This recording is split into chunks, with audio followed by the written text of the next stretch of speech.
Hello students, welcome back to Empower Education. This is your teacher Monica Jadhav. So previous session में हमने start कर दिया था topic introduction to biotechnology. तो इस यूनिट का अभी तक हमने दो ही पार्ट, ये सेकंड पार्ट है. प्रीवियस पार्ट में हमने इंट्रोडक्शन के बारे में पढ़ा था और एनिमल्स में कितने टाइप्स की टिश्यू होती है इसके बारे में पढ़ा था. तो आज हम उन्हीं में से एक टिश्यू को उठा के उसके बारे में डिटेल पढ़ने वाले हैं. तो देखते रहिए वीडियो एंड तक and I can guarantee you कि ये वीडियो बहुत ही ज्यादा हेल्पफुल होने वाला है. और अगर आपको हमारे एफर्ट्स पसंद आते हैं तो हमें लाइक शेयर और सब्सक्राइब भी जरूर करें. तो चलिए स्टार्ट करते हैं आज का सेशन. सो ऑलरेडी हमने डिस्कस कर लिया है कि इस चैप्टर में कौन कौन से टॉपिक होने वाले हैं. सो हम टाइम वेस्ट नहीं करेंगे, फिर से उसी चीज को रिपीट नहीं करेंगे, डायरेक्ट सीधा पॉइंट पे आएंगे. ठीक है. सो एनिमल टिश्यू हमने प्रीवियस सेशन में देखा था कि 4 टाइप्स के होते हैं ऑन द बेसिस ऑफ कि वो क्या फंक्शन परफॉर्म कर रहे हैं, उनका काम क्या है, उनका स्ट्रक्चर क्या है. इस बेसिस पे हमने एनिमल टिश्यू को 4 क्लासेस में डिवाइड किया था. कौन कौन सी 4 क्लास भाई? Epithelial tissue, connective tissue, muscular tissue and nervous tissue. In tissue के भी फर्दर बहुत सारे पार्ट्स हमने देखे थे. तो आज जो है हम डिटेल में डिस्कस करने वाले हैं इस एपिथेलियल टिश्यू के बारे में. एपिथेलियल टिश्यू क्या होती है, क्या फंक्शन परफॉर्म करती है और इसका टाइप्स क्या है, इसके बारे में आज के सेशन में हम डिस्कस में देखने वाले हैं, डिटेल में देखने वाले हैं. चलिए तो देखते हैं एपिथेलियल टिश्यू. ठीक है. सो एपिथेलियल टिश्यू की अगर हम बात करें तो हमारी अगर किसी भी माइक्रो ऑर्गेनिज्म को अगर मेरी बॉडी में एंटर करना है तो मेरी बॉडी के ऊपर एक कवरिंग प्रेजेंट है. राइट. किसकी कवरिंग प्रेजेंट है? तो भाई स्किन की कवरिंग प्रेजेंट है. तो मेरी बॉडी में कोई माइक्रो ऑर्गेनिज्म एंटर ना हो जाए, कोई अनवांटेड पार्टिकल्स एंटर ना हो जाए, तो मेरी बॉडी को प्रोटेक्शन प्रोवाइड करने का काम कौन कर रहा है? स्किन कर रही है. ऐसे ही प्रोटेक्शन चाहिए मेरे इंटरनल ऑर्गन्स को भी, जैसे हमारा स्टमक हो गया, ब्रेन हो गया, या फिर there are different types of organ, small intestine, oesophagus, ऐसी ऑर्गन्स को भी प्रोटेक्शन की जरूरत है. तो ये प्रोटेक्शन का काम अगर हमारी बॉडी में देखा जाए तो कौन कर रहा है भाई? तो it is done by epithelial tissue. अब ये टिश्यू क्या होते हैं, ये टर्म आप लोगों को बहुत अच्छे से पता है. जब बहुत सारे सेल कलेक्टिवली साथ में आके क्या बनाते हैं? टिश्यू बनाते हैं. और बहुत सारे टिश्यूज क्या करते हैं? ऑर्गन्स की फॉर्मेशन करते हैं और ऑर्गन फिर कंप्लीट ऑर्गेनिज्म की फॉर्मेशन करता है. इसीलिए हमें पढ़ना जरूरी है कि कौन से टिश्यू से हमारा कौन सा ऑर्गन बन रहा है, क्योंकि टिश्यू जो है बच्चों बेसिकली सेल से बन रहा है और हमारी पूरी की पूरी body is made up of cell. तो इसीलिए सेल के बारे में पढ़ना बहुत ज्यादा जरूरी है. ठीक है. तो मेरी बॉडी के जितने भी ऑर्गन है या फिर मेरी बॉडी को प्रोटेक्शन का काम जो है, प्रोटेक्शन प्रोवाइड करने का, प्रोटेक्टिव कवरिंग कौन प्रोवाइड कर रहा है? So it is done by epithelial cell और एपिथेलियल टिश्यू. ठीक है. चाहे वो इंटरनल ऑर्गन हो, चाहे मेरी एक्सटर्नल पूरी की पूरी बॉडी हो, सो प्रोटेक्शन का काम कौन कर रहा है? हमारे एपिथेलियल टिश्यू कर रहे हैं. अभी एपिथेलियल टिश्यू के सेल्स कैसे होते हैं उनके बारे में थोड़ा सा देख लेते हैं. सो ये जो सेल्स होते हैं बच्चों, ये टिश्यू के जो सेल है, this is complete one tissue. ठीक है.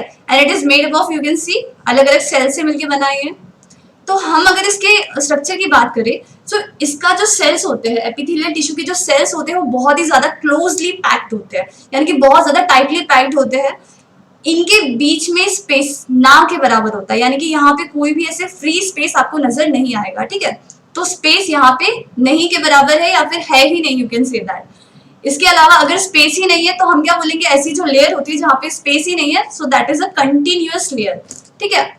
सेल्स कैसे है? कॉम्पैक्टली पैक्ड है, क्लोजली पैक्ड है, जिसकी वजह से हमें जो लेयर है वो एक कंटिन्यूअस लेयर फील होती है या फिर दिखती है. आप देखते हो क्या स्किन के यहाँ पे कहीं कहीं पे पोर्स है, छेद है. ऐसा नहीं है ना कि इतने पार्ट में स्किन है और इतने पार्ट ने लेफ्ट कर दिया, यहाँ पे स्किन नहीं है और यहाँ पे फिर से स्किन आ गई. ऐसा नहीं होता. It is a continuous and closely packed layer. ठीक है. So it is made up of epithelial tissue. इसके अलावा एपिथेलियल टिश्यू के बीच में सपोज यहाँ पे इंटरनल ऑर्गन्स है, मेरे इंटरनल ऑर्गन, कोई भी ऑर्गन. ठीक है. तो इंटरनल ऑर्गन और एपिथेलियल टिश्यू के बीच में एक बेसमेंट मेम्ब्रेन प्रेजेंट होती है. बेसमेंट मेम्ब्रेन क्या? अभी बेसमेंट मेम्ब्रेन बच्चों ऐसी मेम्ब्रेन होती है जो एपिथेलियल टिश्यू को एक बेस प्रोवाइड करती है. बेस यानी कि एपिथेलियल टिश्यू को कहीं तो अरेंज होना चाहिए ना, हवा में थोड़ी उड़ेंगे वो. तो वहां पे जो बेस प्रोवाइड करने का काम जो कर रहा है that is done bye basement membrane. और इसी मेम्ब्रेन के ऊपर हमारे एपिथेलियल सेल्स या फिर एपिथेलियल टिश्यू खुद को अरेंज करते हैं, ऑर्गेनाइज करते हैं. As you can see in the structure, यहाँ पे आपको जो ग्रे कलर का जो दिख रहा है, this layer, this is known as basement membrane. ठीक है. सो यहाँ पे अगर हम इस सेल के या फिर इस टिश्यू के दोनों एंड्स की बात करेंगे सो इस एंड को हम क्या बोल सकते हैं, अटैच्ड एंड। अटैच मीन्स क्योंकि यहाँ पे एक एंड जो है वो बेसमेंट मेम्ब्रेन के साथ अटैच है, इसलिए हमने इस एंड को क्या बोला, अटैच एंड। और जबकि दूसरा अगर ऊपर वाला पार्ट अगर हम कंसिडर करें, ये वाला पार्ट अगर हम कंसिडर करें, तो ये फ्री एंड होगा, क्योंकि यहाँ के जो अपर सरफेस के जो सेल्स है, यानी कि यहाँ पे जो सेल है, सेल की सरफेस किसी से भी अटैच नहीं है, किसी से भी बॉन्ड नहीं है। So we can say that this end is free end, यानी कि ऊपर वाला जो एंड है दैट इज फ्री एंड। क्यों बता रही हूँ उसके बारे में आगे भी हम देखने वाले हैं, इसलिए अभी थोड़ा सा बेसिक बता देती हूँ आपको क्या होता है फ्री एंड और क्या होता है attach and. So basement membrane present होती है, किस लिए प्रेजेंट होती है, ताकि एपिथेलियल टिश्यू को एक बेस मिल सके जहां पे वो खुद को ऑर्गेनाइज कर सके, अरेंज कर सके। लोकेशन कहाँ कहाँ पे होती है, सो लोकेशन हमारी epithelial tissue most of the part या फिर बहुत सारे पार्ट जो है हमारे एपिथेलियल टिश्यू से बने हैं। जैसे अगर हमारी स्किन की बात करें तो हमारी पूरी की पूरी body is covered by skin, so skin जो है वो भी एपिथेलियल टिश्यू से बनी है। Mucus layer of mouth cavity, so continuously आपका जो माउथ है वो कंटिन्यूअसली सलाइवा सिक्रीट कर रहा है, म्यूकस सिक्रीट कर रहा है। सो दैट म्यूकस लेयर जो कि आपके माउथ के अंदर प्रेजेंट है, that is also made up of epithelial tissue.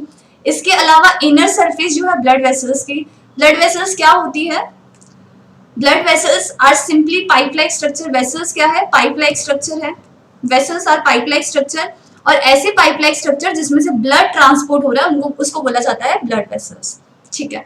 तो ब्लड वेसल्स की जो इनर सरफेस है, suppose this is blood vessels, तो इसकी जो इनर सरफेस होगी, अंदर वाली जो सरफेस होगी, that is also made up of epithelial tissue. Alveoli की जो वॉल है, यानी कि जो दीवारें हैं एल्वियोलाई की, that is also made up of epithelial tissue. Alveoli कहाँ प्रेजेंट होता है, so it is present in lungs. Actual में एक्सचेंज ऑफ गैसेस लंग्स के अंदर कौन कर रहा है, so it is done bye alveoli, ठीक है। सो आई थिंक आपको ये बेसिक से नाम पता होंगे। तो चलिए देखते हैं एपिथेलियल टिश्यू के बारे में और थोड़ा डिटेल में। सो एपिथेलियल टिश्यू भी है ना बच्चों, बहुत अलग अलग टाइप के होते हैं। कैसे अलग अलग टाइप के होते हैं, तो कहीं पे एपिथेलियल टिश्यू को जरूरत है कुछ सिक्रीट करने की, ठीक है, चाहे वो स्वेट हो, चाहे वो ऑयल हो। आपने देखा होगा जब आप बहुत ज्यादा भागते हो तो आपको स्वेट आने लगता है, ठीक है, कहाँ से आ रहा है, वो स्किन से आ रहा है, राइट। सो कभी कभी एपिथेलियल टिश्यू क्या करती है, एपिथेलियल टिश्यू प्रोटेक्शन का काम करती है, इंटरनल ऑर्गन्स को या फिर आपकी बॉडी को प्रोटेक्शन का काम कर रही है। कभी कभी एपिथेलियल टिश्यू कुछ सिक्रीट कर रही है, स्वेट सिक्रीट कर सकती है, ऑयल सिक्रीट कर सकती है।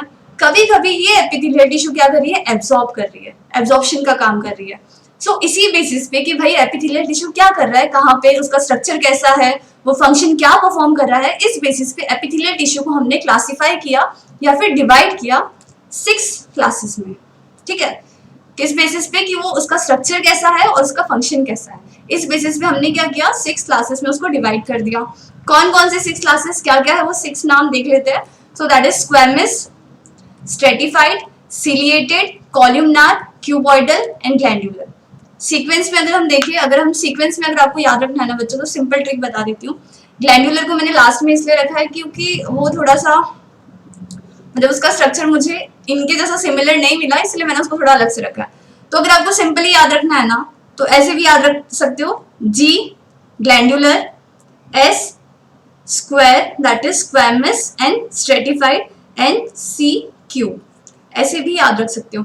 जी का कोई नंबर नहीं है, एस के 2 नंबर है एंड सी के 3 है, ठीक है। G for glandular epithelium, S for squamous and stratified, C for columnar, cuboidal and ciliated. याद रखने के लिए छोटी छोटी ट्रिक्स आप यूज कर सकते हो। अगर आपके पास कोई और ट्रिक है तो मुझे कमेंट सेक्शन में भी आप बता सकते हो, नहीं तो अगर आपको याद नहीं होता, क्योंकि बच्चे नंबरिंग भूल जाते हैं, so you can remember the name of types of epithelial tissue, इस ट्रिक से आप याद कर सकते हो। ओके, सो यहाँ पे यू कैन सी, यहाँ पे माउथ में अलग टिश्यू है, एपिथेलियल टिश्यू की बात करें हम लोग, माउथ में अलग टाइप की एपिथेलियल टिश्यू होगी, लंग्स में अलग होगी, ठीक है, स्किन में अलग होगी, फिर हमारे जो डाइजेस्टिव ट्रैक है उसमें अलग होगी। सो अलग अलग टिश्यूज जो है एपिथेलियल टिश्यू अलग अलग टाइप के जो है, अलग अलग लोकेशन, अलग अलग स्ट्रक्चर के होते हैं।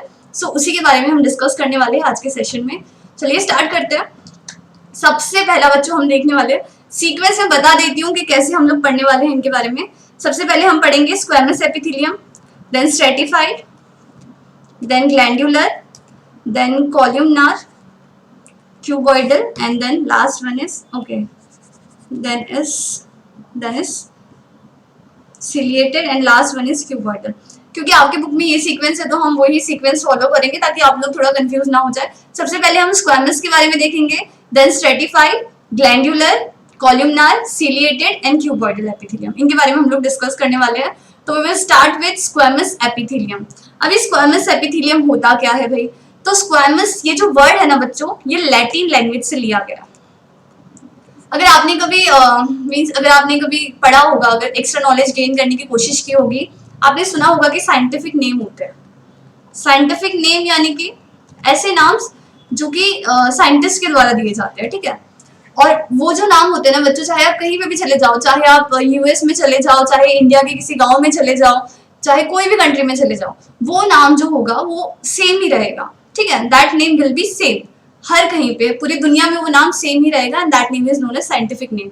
सो साइंटिफिक नेम जो होते हैं हमेशा लैटिन लैंग्वेज में ही लिए जाते हैं, लिखे जाते हैं। क्यों लैटिन लैंग्वेज में? क्योंकि लैटिन जो है that is a dead language. अब मैम मरी हुई लैंग्वेज मतलब क्या? सो बच्चों, अगर हम इंग्लिश को और लैटिन को कंपेयर करें तो इंग्लिश के कुछ वर्ड्स है, जैसे कलर की बात करें, सो पहले कलर की जो स्पेलिंग थी दैट वाज COLOUR, लेकिन अभी कलर की स्पेलिंग COLOR, ये भी है, दोनों स्पेलिंग करेक्ट है। ऐसे बहुत सारे वर्ड्स है इंग्लिश में जिसका इवोल्यूशन होता रहता है, जिसमें चेंजेस आते रहते हैं, स्पेलिंग ज्यादा हो गई, कम हो गई। तो यहाँ पे क्या हो रहा है, यहाँ पे इंग्लिश लैंग्वेज चेंज हो रही है, उसकी स्पेलिंग चेंज हो रही है, लेकिन ऐसा लैटिन लैंग्वेज में नहीं होता। जो स्पेलिंग इनिशियल डेज में थी लास्ट तक वही रहेगी, कोई भी चेंज नहीं होगा। इसीलिए लैटिन लैंग्वेज को डेड लैंग्वेज बोला जाता है, क्योंकि उसमें कोई भी चेंज पॉसिबल नहीं है। जैसे इंग्लिश में हम लोग कर देते हैं वैसा लैटिन में नहीं होता। इसलिए साइंटिफिक नेम जो भी है it is taken from Latin language.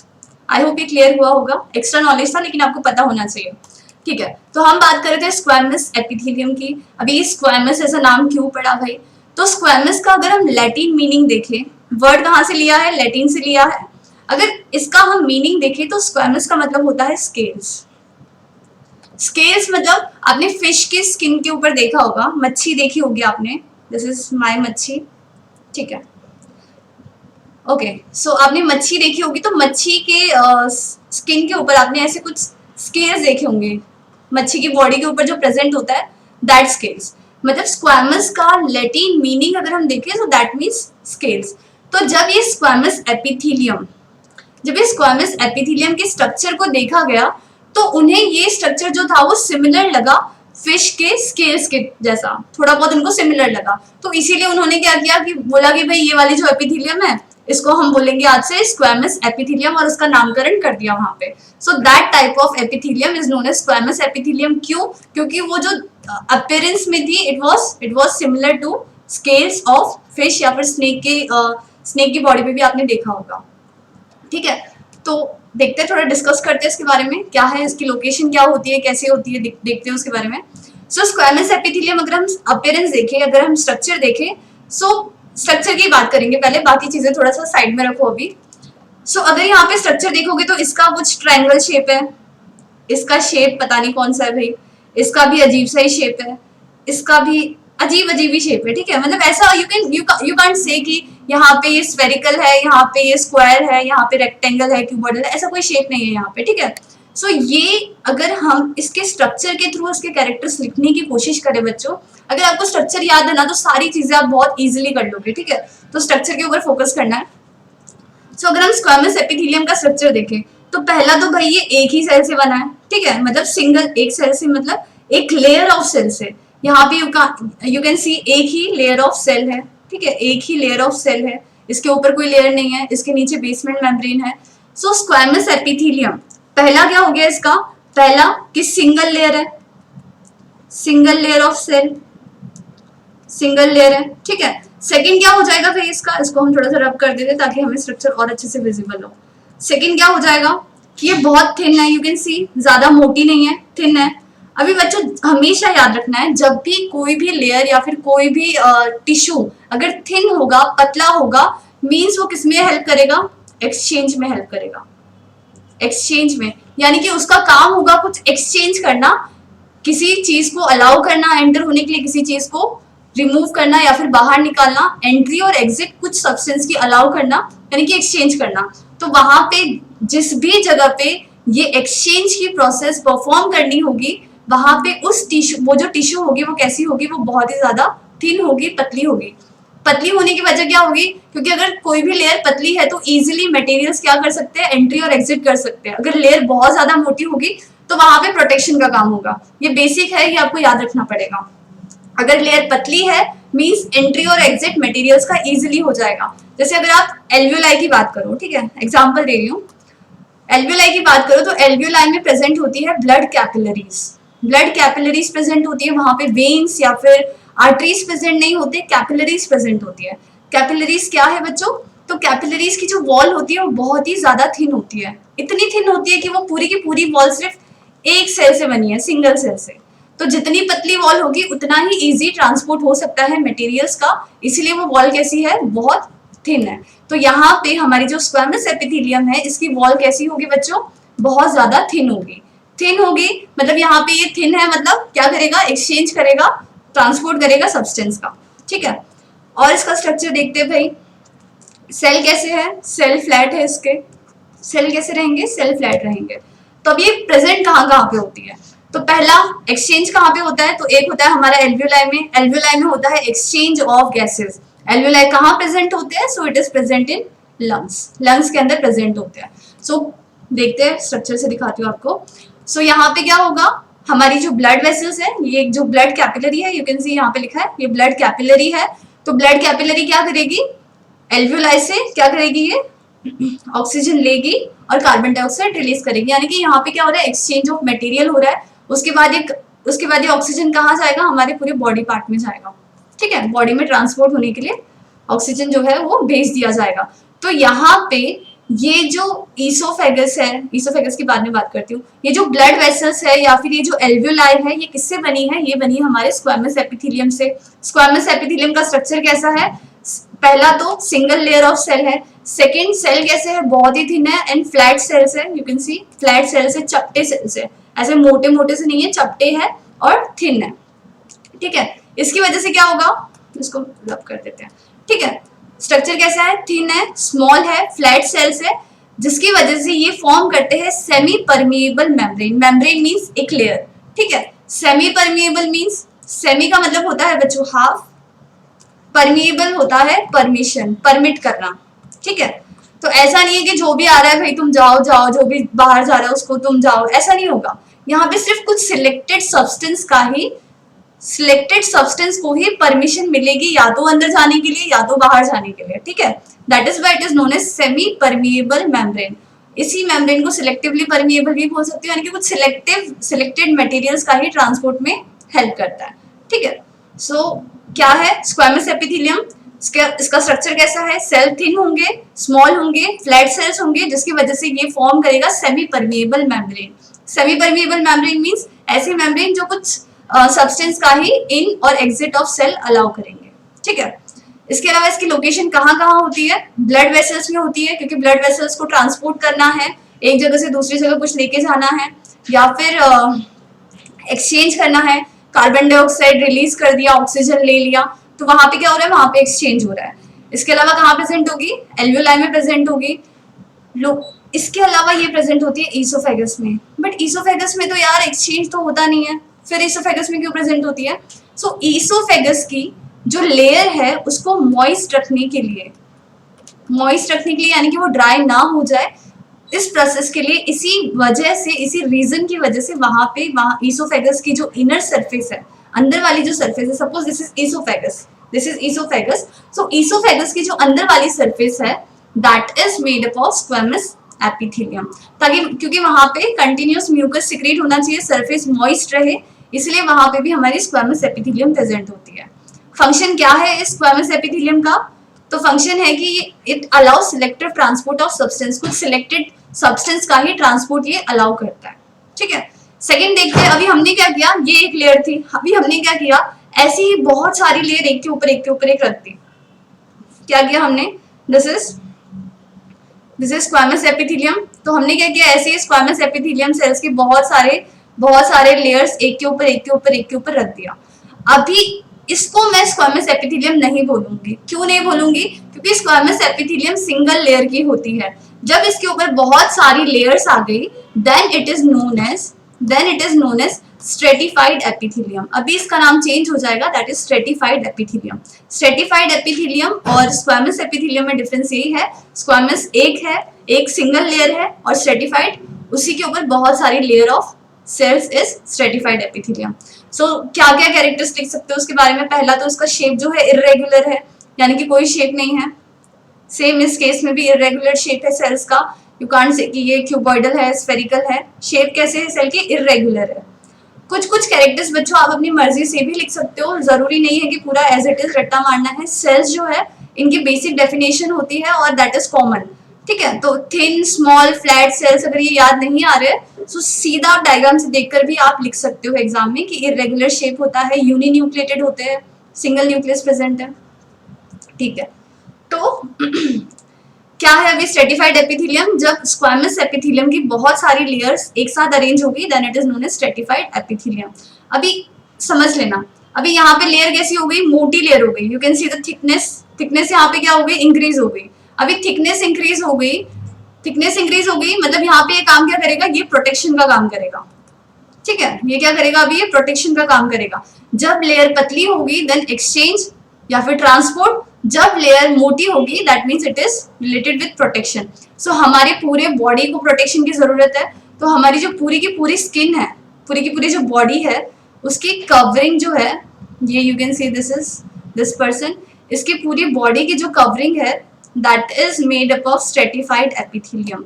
इसकी क्या? हमारी भी सबकी बॉडी की जो आउटर मोस्ट कवरिंग है that is made up of stratified epithelium, ठीक है। लोकेशन कहाँ है? तो outer layer of skin, skin की जो लेयर है, आउटर लेयर है, आउटर लेयर यानी कि बाहर की जो आपको दिख रही है that is outer layer of skin.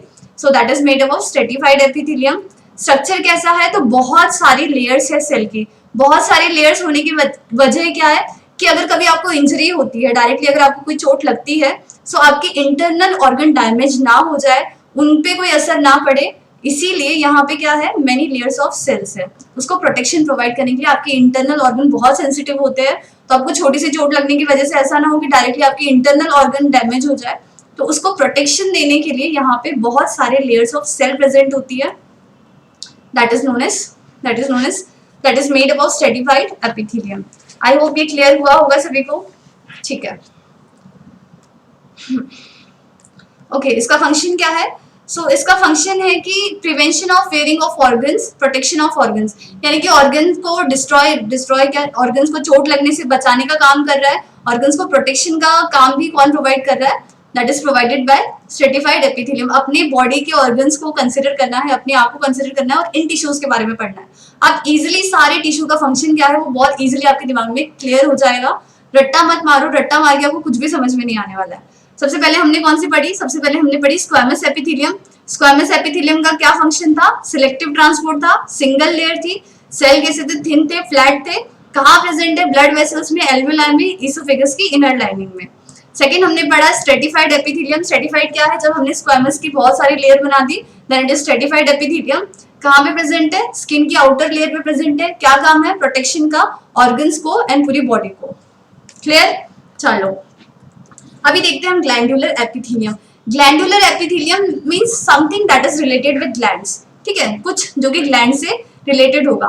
So glands कौन सी होती है? दो टाइप की ग्लैंड होती है, exocrine gland and endocrine gland. वो कुछ सब्सटेंस सिक्रीट करती है जिसकी वजह से आपकी बॉडी जो है प्रॉपरली काम कर सकती है। सो ऐसी जो ग्लैंड्स है that is made up of epithelium. Glandular epithelium से ये ग्लैंड्स बनी होती है, ठीक है। जो भी ग्लैंड्स आपकी बॉडी में that is made up of glandular epithelium. So you can see the structure, ये वाला स्ट्रक्चर है उसका, ठीक है। अभी ये क्या करती है, इनका काम कैसा है वो एक बार मैं आपको अच्छे से एक्सप्लेन कर देती हूँ। इसकी लोकेशन जो है बच्चों that is inner layer of skin. ये जो स्किन है आपकी, स्किन की अंदर वाली जो लेयर है वहां पे प्रेजेंट होती है आपकी ग्लैंडुलर एपिथेलियम। इस एपिथेलियम के सेल्स कंटेन करते हैं वेसिकल्स जो कि पैक्ड होते हैं। वेसिकल्स क्या है? Vesicles is nothing but a bag like structure, एक सैक लाइक स्ट्रक्चर होता है, थैले जैसा स्ट्रक्चर होता है जो कंटेन करता है सिक्रेटरी मटेरियल। सिक्रेटरी मटेरियल क्या है? ऐसा सब्सटेंस जिसको सिक्रेट करना है, ठीक है। अच्छे से एक्सप्लेन करती हूँ। You can see this is diagram of cell, cell का एक डायग्राम है। सो यहाँ पे you can see this is Golgi apparatus. ये गोल्जी अपैरेटस से क्या होगा बच्चों, ये गोल्जी अपैरेटस क्या होगा, पिंच ऑफ हो जाएगा, इसका थोड़ा सा पार्ट क्या हो जाएगा, टूट जाएगा। Suppose this was complete Golgi apparatus, तो थोड़ा सा पार्ट क्या हुआ, पिंच ऑफ हो गया, बाहर निकल गया। ठीक है, अभी ये जो सब्सटेंस, ये जो शेप है, यू कैन सी दिस, ये जो है this pinched off part, pinch बाहर निकला हुआ part of Golgi apparatus is known as Golgi vesicles. फिर क्या होगा, ये गोल्जी वेसिकल्स कुछ सब्सटेंस कंटेन करता है, ऐसे सब्सटेंस जिसको सिक्रीट करना है, रिलीज करना है, यूजफुल भी हो सकते हैं, हार्मफुल भी हो सकते हैं। ठीक है, तो ये कंटेन करता है गोल्जी वेसिकल्स कुछ सिक्रेटरी सब्सटेंस, ऐसे सब्सटेंस जिसको सिक्रीट करना है। तो ये क्या करेगा, ये गोल्जी वेसिकल्स कहाँ चला जाएगा, इस जो हमारा सेल होगा उसकी मेम्ब्रेन के साथ बाइंड हो जाएगा, और फिर धीरे से क्या करेगा, इस सब्सटेंस को रिलीज आउट कर देगा, सेल के बाहर उसको रिलीज कर देगा। तो हमारी जो ग्लैंडुलर एपिथेलियम है, ग्लैंडुलर एपिथेलियम कंटेन करती है ये वेसिकल्स, इन्हीं वेसिकल्स को हमारी ग्लैंडुलर एपिथेलियम कंटेन करती है, और ये वेसिकल कंटेन करते हैं कुछ सब्सटेंस, कुछ सिक्रेटरी सब्सटेंस, यानी कि ऐसे मटेरियल जिसको सिक्रेट करना है, चाहे वो फिर बहुत ज्यादा भागने के बाद पसीना हो, चाहे ऑयल हो, चाहे पिंपल का सीबम हो, कुछ भी हो सकता है। ठीक है, म्यूकस हो, ये सारी चीजें कौन सिक्रेट कर रहा है, it is secreted by glandular epithelium. Glandular epithelium क्यों सिक्रेट कर रही है, because glandular epithelium contain vesicles. Vesicles क्या है, वेसिकल्स आर सैक लाइक और बैग लाइक स्ट्रक्चर जो कंटेन करते हैं सब्सटेंस उसके अंदर, ऐसे सब्सटेंस जिसको हमें रिलीज करना है या फिर सिक्रेट करना है। ठीक है, तो एक बार पढ़ लेते हैं आपकी टेक्स्ट बुक में क्या दिया हुआ है। ओके, सो टेक्स्ट बुक कहती है अपीयरेंस कैसा है, you can see the diagram. इसे सिंपल डायग्राम भी आप ड्रॉ कर सकते हो, no need to draw as it is. आपकी टेक्स्ट बुक में ऐसा था इसलिए मैंने ये वाला लिया ताकि आपको थोड़ा टेक्स्ट बुक के बेसिस पे हम पढ़ा सके। लोकेशन कहाँ है, तो location is inner layer of skin, skin के अंदर वाली लेयर में प्रेजेंट होता है, इसलिए जब आप बहुत ज्यादा भागते हो तो आपको एकदम से पसीने आने लगते हैं। स्ट्रक्चर क्या है, सेल कंटेन वेसिकल्स, इस ग्लैंडुलर एपिथेलियम की सेल्स कंटेन करते हैं vesicles, vesicles are bag like structure. ठीक है, this vesicles are packed with secretory material, यानी कि मैंने क्या किया, मैंने खाना लिया और उसको टिफिन में पैक कर दिया। ठीक है, खाना लिया उसको टिफिन में पैक कर दिया। Now that tiffin box is known as vesicle because it contain that this tiffin box or this lunch box is known as lunch box because it contain my lunch. So ऐसे ही ये vesicles को vesicles इसलिए बोला गया because it contain secretory material जिसको secrete करना है। Right, function क्या है इसका, सिक्रीशन ऑफ स्वेट, स्वेट को सिक्रेट करता है, पसीने जो आते हैं उसको सिक्रीशन का, उसको सिक्रेट करने का काम कर रहा है। इसके अलावा क्या कर रहा है, ये ऑयल को सिक्रेट कर रहा है, म्यूकस को सिक्रेट कर रहा है। ठीक है, ये सारी चीजें कौन सिक्रेट कर रहा है, हमारा glandular epithelium. I hope glandular भी क्लियर हुआ होगा। नेक्स्ट देखते हैं, नेक्स्ट इज कॉलमनार एपिथेलियम। अभी कॉलमनार एपिथेलियम का नाम कॉलमनार क्यों है भाई, सारे बच्चों अपने जितने भी पढ़े हैं ना वो उनके स्ट्रक्चर के बेसिस पे अभी आपको नाम समझ में आ रहे होंगे कि उनका नाम ऐसा क्यों है। Columnar epithelium, column means pillar like. ठीक है, ऐसा कोई सेल जो कि पिलर लाइक हो। सो जैसे इसका नाम है वैसे ही इसका स्ट्रक्चर भी है। ठीक है, तो कैसा है इसका स्ट्रक्चर, इसका स्ट्रक्चर है it is somehow pillar like और कॉलम लाइक, यानी कि बड़े बड़े से लंबे कॉलम जैसे इनका स्ट्रक्चर है। ओके, स्ट्रक्चर की बात कर लेते हैं। Column like tall cells, cells कैसे, इसके सेल बहुत ज्यादा लंबे सेल्स है। Upper free surface bears fold made up of this cells at the place of absorption. अब इस एब्जॉर्प्शन कहाँ पे होता है, तो एब्जॉर्प्शन होता है हमारा, खाने का एब्जॉर्प्शन कहाँ होता है, तो होता है हमारा इंटेस्टाइन में। ठीक है, इंटेस्टाइन में होता है। तो अभी यहाँ पे बच्चों ये टर्म आया है, देखो कौन सा term, free surface. Free surface कौन सी है हमारी, 1 या फिर 2, ऑब्वियसली 1 होगी। ठीक है, so this is 1 is free surface, second is not the free surface because it is bound to और it is attach to basement membrane. ठीक है, बेसमेंट मेम्ब्रेन से अटैच है इसीलिए इसको फ्री सरफेस नहीं बोलेंगे। तो जो ऊपर वाली जो फ्री सरफेस है इट बियर्स, फोल्ड बियर करती है। कैसे, suppose this is columnar cell, तो ये क्या हो जाएगी, ये फोल्ड हो जाएगी, ये क्या हो जाएगी, फोल्ड हो जाएगी। अभी फोल्ड होने की वजह से क्या होगा बच्चों, अगर कोई सेल फोल्ड हो रहा है तो उसका सरफेस एरिया क्या हो जाएगा, सरफेस एरिया इंक्रीज हो जाएगा। सरफेस एरिया इंक्रीज होने की वजह से क्या होगा, प्रॉपरली एब्जॉर्प्शन हो सकता है। ठीक है, तो जहां पे इस एपिथेलियल सेल को एब्जॉर्प्शन करना होगा वहां पे इसका जो फ्री सरफेस होगा वो क्या हो जाएगा, वो थोड़ा सा फोल्ड हो जाएगा। फोल्ड होने की वजह से क्या होगा, सरफेस एरिया इंक्रीज होगा और एब्जॉर्प्शन ज्यादा अमाउंट में होगा या फिर प्रॉपरली होगा। क्लियर है? ठीक है। लोकेशन कहाँ पे इसकी? It is present in the inner surface of mucosa of small intestine, of intestine. Intestine की एक लेयर होती है, सरफेस होती है, अलग अलग टाइप की सरफेस है, ज्यादा उसमें नहीं जाओ, आपके सिलेबस से रिलेटेड जितना है उतना ही देखते हैं। इंटेस्टाइन की अलग अलग सरफेस होती है, उसमें से इनर सरफेस जो है, सबसे इनर वाली सरफेस जो है उसका नाम है म्यूकोसा, और उसी म्यूकोसा लेयर में जो है, उसी म्यूकोसा लेयर जो है वो it is made up of columnar epithelium. किससे बनी है? कॉलमनार एपिथेलियम से बनी है। और हमारा जो एलिमेंट्री कैनाल है, एलिमेंट्री कैनाल क्या होता है बच्चों? Canal is basically, canal is pipe like structure. So हमारा माउथ से लेकर, दिस इज माउथ, माउथ से लेकर एनस तक, एनस तक जो भी वो पाइप लाइक स्ट्रक्चर है या फिर जो भी वो कैनाल लाइक स्ट्रक्चर है, that complete canal is known as alimentary canal. उसी कैनाल को, यानी कि खाना कहाँ कहाँ से हमारी बॉडी में एंटर हो रहा है, कहाँ से एंटर होता है और कहाँ से एग्जिट होता है, तो वो जो पूरा पाथवे वो खाना ट्रेवल करता है, that complete canal is known as alimentary canal. तो लोकेशन कहाँ है हमारे कॉलमनर एपिथेलियम की? पहला है it is in the inner surface of intestine, intestine की जो सबसे इनर सरफेस होगी वहां पे प्रेजेंट है, एलिमेंट्री कैनाल में प्रेजेंट है, क्योंकि वहां पे एब्जॉर्प्शन का काम हो रहा है। ठीक है, एब्जॉर्प्शन का काम करेगा ये कॉलमनर एपिथेलियम, कुछ सिक्रीशन का काम करेगा। सिक्रीशन किस चीज का? डाइजेस्टिव जूसेस का, यानी कि डाइजेशन में जो भी जूसेस जरूरी होंगे उनका सिक्रीशन भी कौन करेगा? हमारा कॉलमनर एपिथेलियम। ठीक है, इसका फंक्शन देख लेते हैं।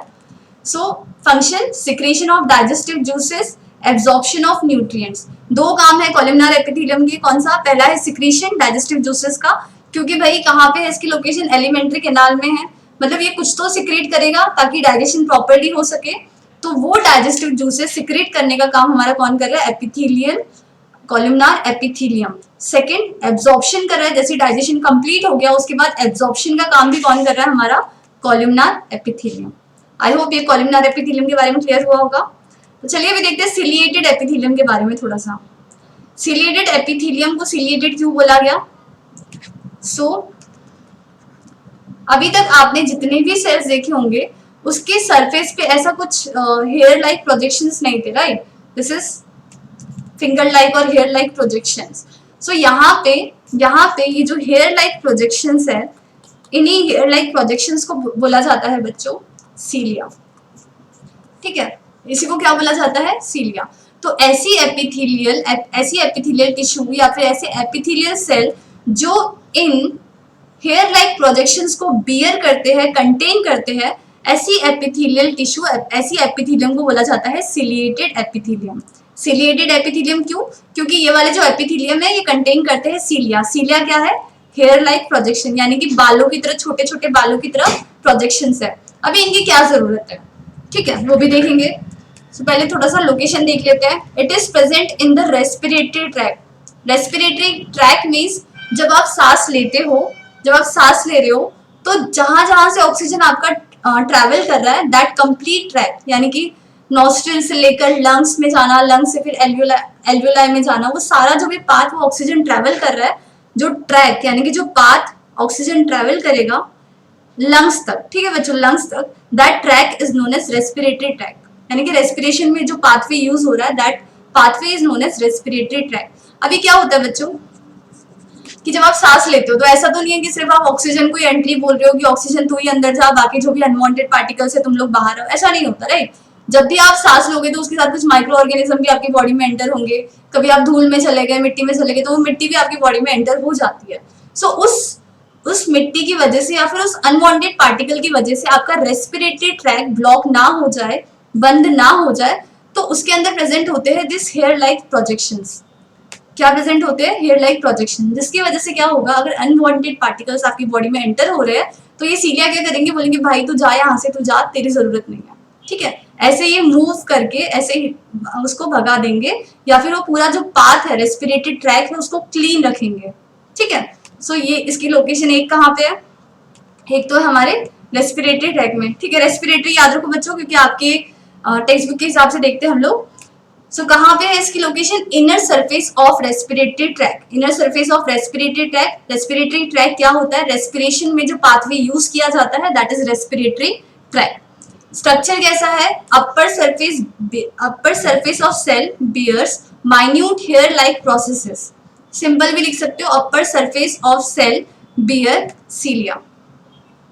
सीलिया क्या है? Cilia is the name of, you can see, ये जो हेयर लाइक प्रोजेक्शन दिख रहे हैं आपको, ये जो बाल जो मूव कर रहे दिख रहे हैं, हेयर लाइक प्रोजेक्शन, बालों की तरह है, बाल नहीं है बच्चों। This hair like projections are known as cilia. Okay, so function क्या है? It push mucus and air forward to keep the air passage free, यानी कि जो भी म्यूकस होगा, जो भी एयर होगी, उसको फॉरवर्ड डायरेक्शन में उसको कंटिन्यूसली मूव करवाते रहेंगे ताकि हमारा जो एयर पैसेज हो वो ब्लॉक ना हो, फ्री रहे। ये फंक्शन है हमारा सिलिएटेड एपिथेलियम का। आई होप ये समझ में आया होगा आप सभी को। क्लियर है बच्चों ये सभी?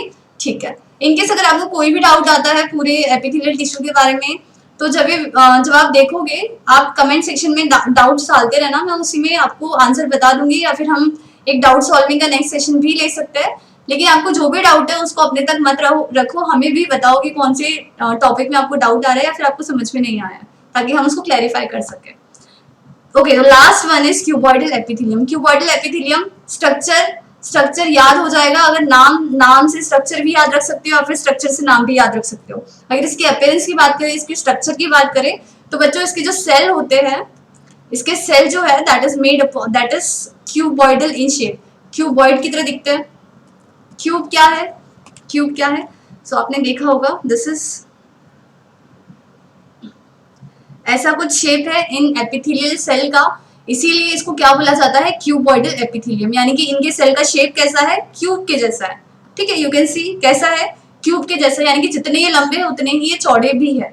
सो इनका शेप कैसा है? इट इज क्यूब शेप या फिर क्यूबॉइडल। सेल्स कैसे है? क्यूबॉइडल है। लोकेशन कहाँ है? सो लोकेशन है इनके ट्यूब्यूल्स ऑफ किडनी। अभी ट्यूब्यूल्स ऑफ किडनी क्या होता है? सो किडनी का अगर आप स्ट्रक्चर देखोगे तो किडनी के अंदर प्रेजेंट होते हैं नेफ्रॉन। नेफ्रॉन मे बी आपने शायद सुना होगा इसके बारे में। नेफ्रॉन प्रेजेंट होते हैं हमारी किडनी के अंदर, और इन नेफ्रॉन का स्ट्रक्चर अगर आप और थोड़ा सा जूम करके देखोगे तो बच्चों आपको यहाँ पे ट्यूब लाइक स्ट्रक्चर दिखेगा। You can see this is tube like structure. So this tube like structures are known as tubules. इन्हीं ट्यूब लाइक स्ट्रक्चर को जो कि किडनी के अंदर प्रेजेंट होते हैं, इनको बोला जाता है ट्यूब्यूल्स। ठीक है, सो लोकेशन कहाँ पे है क्यूबॉइडल एपिथेलियम की? सो it is located in the tubules of kidney, यानी कि ट्यूब्यूल जो है किडनी के, it is made up of cuboidal epithelium. Salivary gland भी जो है वो किससे बनी है? क्यूबॉइडल एपिथेलियम से बनी है। फंक्शन क्या है? फंक्शन है इसका रीएब्जॉर्प्शन करना, जो भी चीजें रिलीज हो रही है उसको फिर से रीएब्जॉर्ब करना। अगर वो यूजफुल है तो ऐसा नहीं कि सभी रीएब्जॉर्ब कर दिया, जो यूजफुल चीजें हैं उसका फिर से एब्जॉर्प्शन करना, that is the function of cuboidal epithelium.